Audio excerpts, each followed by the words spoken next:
ಎಲ್ಲರಿಗೂ ನಮಸ್ಕಾರ. Welcome to my channel. ಇವತ್ತಿನ ರೆಸಿಪಿ ವೆಜ್ ಫ್ರೈಡ್ ರೈಸ್ ಮಾಡುವ ವಿಧಾನ.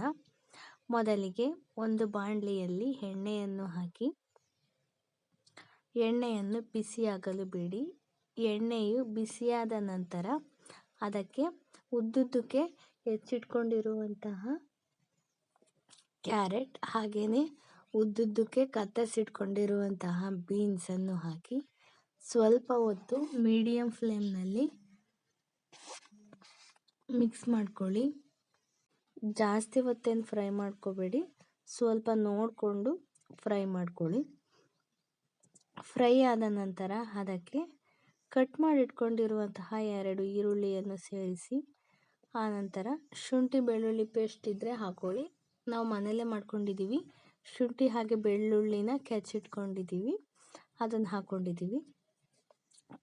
ಎಲ್ಲವನ್ನು ಸಹ ಹಾಕಿ ಸ್ವಲ್ಪ ಹೊತ್ತು ಮೀಡಿಯಂ ಫ್ಲೇಮ್ನಲ್ಲಿ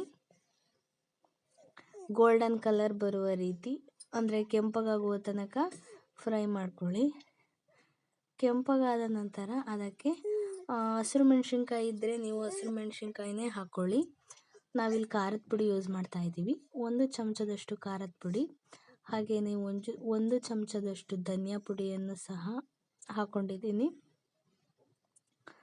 ಆನಂತರ ಅದಕ್ಕೆ ಉಪ್ಪನ್ನ ನೋಡಿ ಹಾಕ್ಕೊಳ್ಳಿ. ನಾವು ಸ್ವಲ್ಪ ಎಷ್ಟು ಬೇಕು ಅಷ್ಟು ಹಾಕ್ಕೊಂಡಿದ್ದೀವಿ, ನೀವು ಕೂಡ ನೋಡಿ ಹಾಕ್ಕೊಳ್ಳಿ. ಆನಂತರ ಅದಕ್ಕೆ ಕೊತ್ತಂಬರಿ ಸೊಪ್ಪಿದ್ರೆ ಹಾಕ್ಕೊಳ್ಳಿ, ಇಲ್ಲಾಂದರೆ ಸ್ಕಿಪ್ ಮಾಡ್ಕೊಳ್ಳಿ. ಗರಂ ಮಸಾಲ ಪೌಡರನ್ನು ಕೂಡ ಹಾಕ್ಕೊಂಡಿದ್ದೀವಿ. ಎಲ್ಲವನ್ನು ಸಹ ಹಾಕಿದ ನಂತರ ಸ್ವಲ್ಪ ಹೊತ್ತು ಮೀಡಿಯಂ ಫ್ಲೇಮ್ನಲ್ಲಿ ಫ್ರೈ ಮಾಡ್ಕೊಳ್ಳಿ.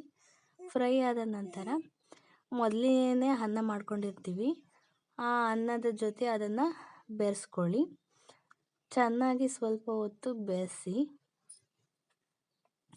ಬಿಸಿ ಇದ್ದಾಗೇ ಇದನ್ನು ತಿನ್ನಿ. ತುಂಬಾ ಟೇಸ್ಟಿಯಾಗಿರುತ್ತೆ, ಹಾಗೆಯೇ ತುಂಬಾ ರುಚಿಯಾಗಿರುತ್ತೆ. ನೀವು ಒಮ್ಮೆ ಟ್ರೈ ಮಾಡಿ, ಹೇಗೆ ಬಂತು ಅಂತ ಕಮೆಂಟ್ ಮಾಡಿ. Thank you.